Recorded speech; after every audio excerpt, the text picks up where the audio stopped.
Daytona, home of the world's most famous beach.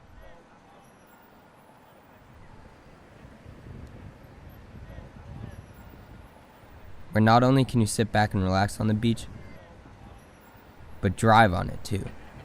With gorgeous weather and sand that stretched on for miles and miles, it's tough to come up with any kind of reason to not fall in love with it here. In the city, I'm always awake. There's a symphony of music in the streets, and I get hard to drown it out, but it don't work. It just gets louder. In the city, in the city. You really changed. Change is good. When you said don't let the city change you, I think it should. Some say you pretentious, but I call it class. Prep school boys with the college pop coming through the spot. Always see you with your sleeves rolled up, even with a uniform. I could never do the norm. How could I forget? I be on some shit. Now I rock sweats and I still get in. No kids never fit in. I wasn't any different. Had to get my mind right. Wasn't ready for those bright lights. But I didn't fall in love with Daytona. To be completely honest, I didn't really like it much at all. The commercialized beach lined with high-rise apartment buildings and brimming with people just wasn't my scene. I know it sounds bad, but I just wasn't content when I was there, and I couldn't keep myself from daydreaming about where I'd rather be. My scene.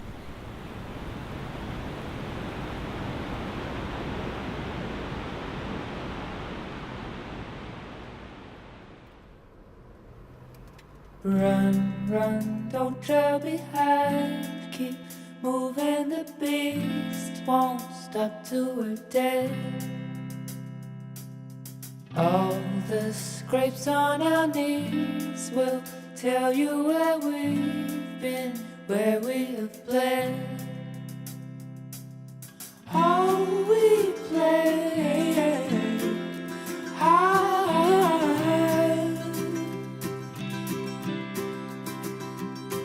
In autumn days,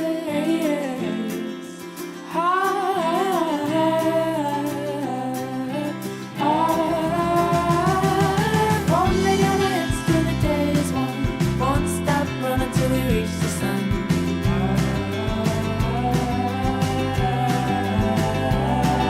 Chasing all the things that are keeping us young. We won't stop running till we reach the sun.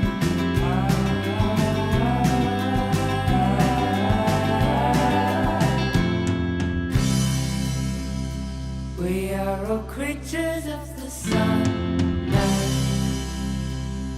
We're all children of the day.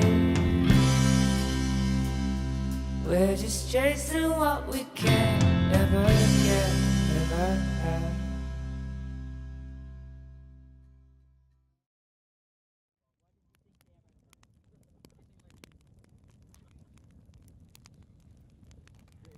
My scene is one where instead of being surrounded by high-rise apartment buildings, the landscape is surrounded by trees, where my companions consist of a few friends, but mostly wildlife. Those places that are still untouched and I can get lost. But the fact was, I was still in Daytona. No amount of wishing could take me to where I thought I'd rather be.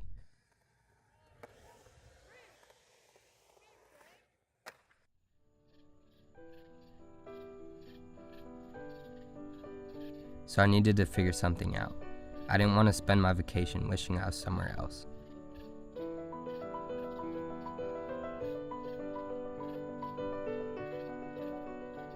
So I looked for an answer in the places I know best.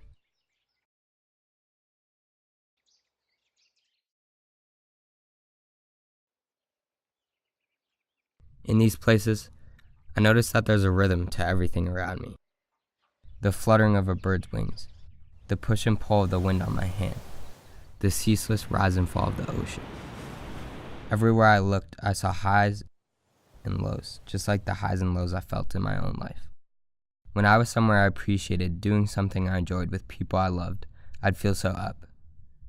But when those moments faded and at the end of the day it was just me, I'd fall and all of a sudden I'd feel so down. but it was in this rhythm that I found my answer. I realized that I'd started to rely on what was around me to give me happiness, to keep me up. But the more I thought about it, the more I realized that this didn't make sense. I can't rely on places I can't always be, activities I can't always be doing, and people I can't always be around to make me happy. The only way I can truly be happy is if that happiness comes from the one thing I'm always around, me. For so much of my life, it felt like I was always waiting on something or someone to come and lift me up, to give me energy, and to bring me to life. But by learning that I have everything I need to be happy, I've learned to make my own fun, to make my own ups, and to make the place I am exactly where I want to be. It'll all be fine this time. I don't learn, 'cause you always seem so kind.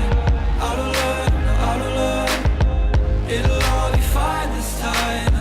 I don't learn.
My name is Thomas Sandberg, and this is a story of how I found my rhythm.